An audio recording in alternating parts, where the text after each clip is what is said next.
The skyline of the Lebanese capital Beirut, a city at war.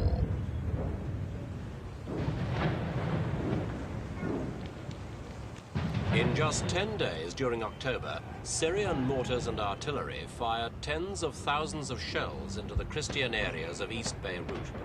The Syrian troops had been welcomed by the Christians when they intervened in 1976 to end the civil war, but now they've turned their guns against the Christian positions, turning East Beirut into a battered enclave. Buildings have been reduced to ruins, water and electricity supplies knocked out, and thousands of casualties added to Lebanon's toll of killed and injured. It all means that any common ground between the Syrians and the bulk of Lebanon's Christians has disappeared. One of the most implacable foes of Syria's President Assad is the Maronite Christian, the rightist militia leader and former president, 78-year-old Camille Chamoun. Here on the balcony of his apartment, he talks about the Syrian shelling attacks. Well, now we are going to see the shelling and the effect of the shelling. The apartment was hit by two shells, while in the neighboring buildings were partially or totally destroyed, as you may see, and you may see what kinds of weapons they have used, starting from the 82mm mortar going up to the 240. And we have two specimens of 240 shells which have not exploded. You are going to see them and judge by that the savagery which the Syrians have used not only against target my home, but against the civilian population, because those who have suffered more than any element else are the civilian population. 250 killed among the civilian population, from Hadid down to Ashrafiyah.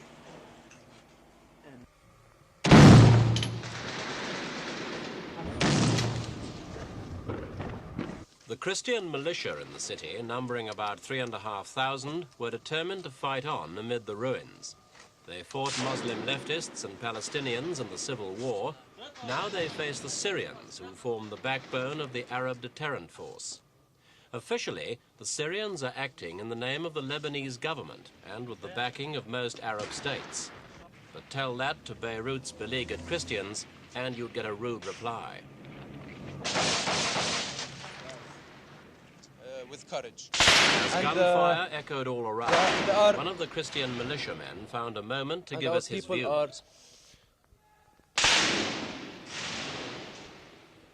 Just a moment, sorry. Not the best conditions for an interview, but during a lull, he was able to talk about the Christians' feelings on the latest How far away fighting. are they from you? We are about 90 yards far from the Syrians. And I don't know why the Syrians are fighting us. Because I don't know if the Syrian soldier asks himself why he is fighting in Lebanon, why he is away from his men, his people, his children, his wife, why he is in Lebanon fighting this peaceful country, this peaceful people here. We have an existence of 2,000 years and we do not want to be thrown in the sea.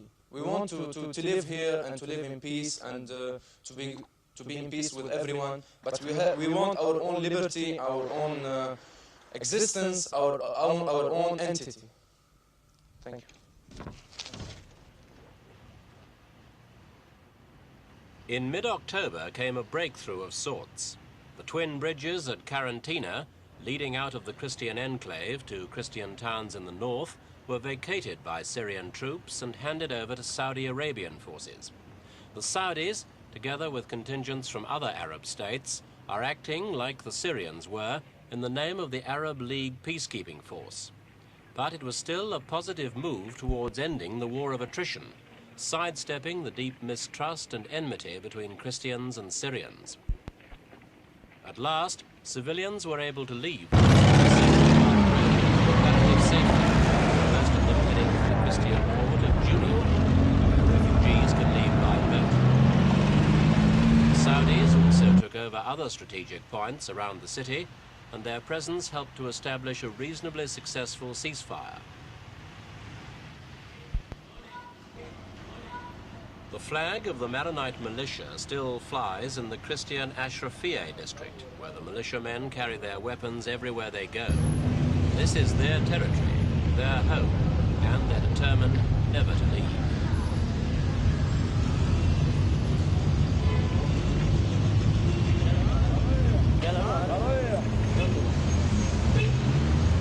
According to an 8-point plan outlined by Arab foreign ministers, the militia must be disarmed by force if necessary, but the Christians will never lay down their arms while they're still surrounded. Life returned to comparative normality in these suburbs as the shaky ceasefire took effect. Neighbors who hadn't seen each other for days emerged from their underground shelters to inspect the shattered streets and to get the latest news about just what was going on. As in the Civil War, it's ordinary people who suffer most in this kind of fighting. Any moving target in an enemy zone is seen as fair game by some snipers, and heavy shells have no particular target at all. They just maim, kill or destroy wherever they land. The fate of these people is in the hands of the politicians and the militia. Meanwhile, all they can do is pick up the pieces and hope that somebody somewhere will give them a future to look forward to.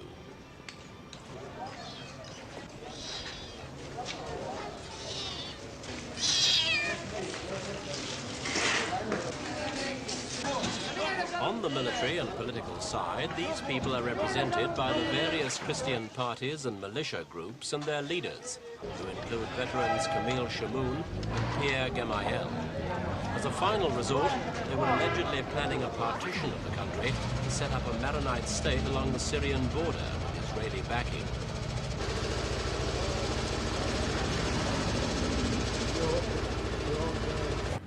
This Israeli connection is very evident in the port of Junia. Israel controls the seas, together with the militia's own patrol boats, and Junia provides an invaluable gateway to the outside world. It's a poorly kept secret that food, fuel and medicine are brought in with Israeli help from the Christians' few remaining friends abroad. These goods are then ferried across the bay at night time to East Beirut under the noses of Syrian gunners.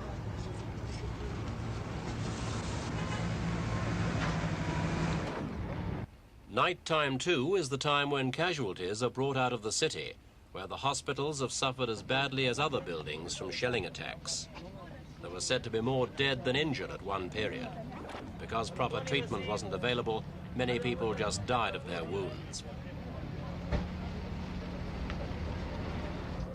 Junia also bears the scars of shelling, but here, as in East Beirut, the Syrians held back from moving in with heavy armor backed by the full weight of their 30,000 troops in Lebanon.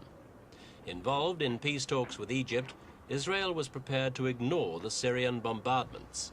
But if East Beirut or Junia had fallen, things would have been very different, and the Middle East could have been on the brink of another war. As it is, the Syrians' aim seems to be to destroy the Christians' morale and to destroy East Beirut's effectiveness as a power base.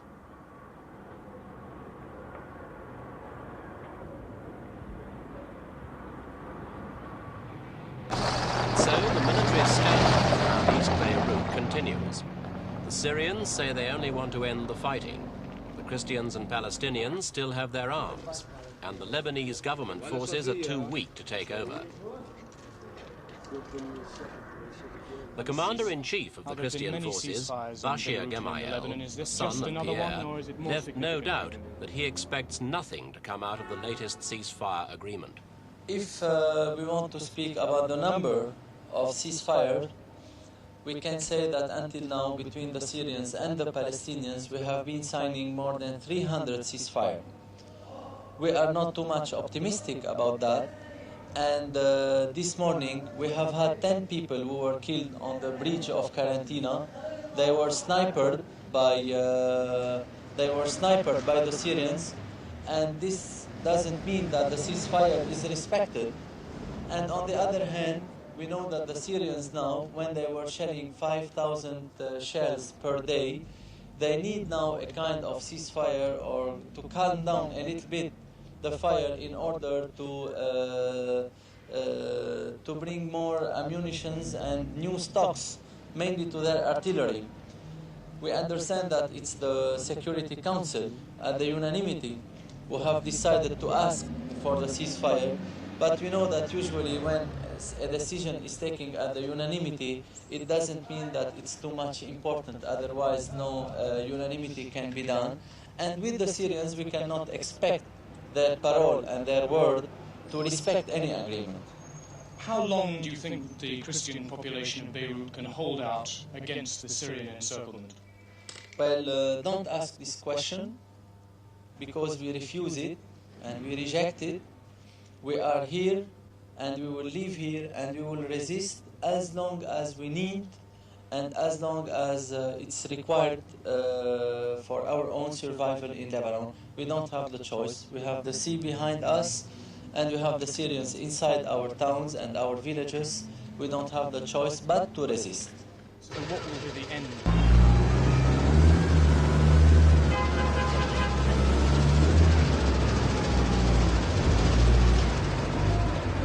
The Christian leaders then remain defiant and ready to fight on.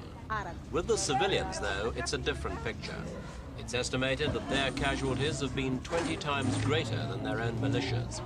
And a city under bombardment's the last place you want to be with a child in arms.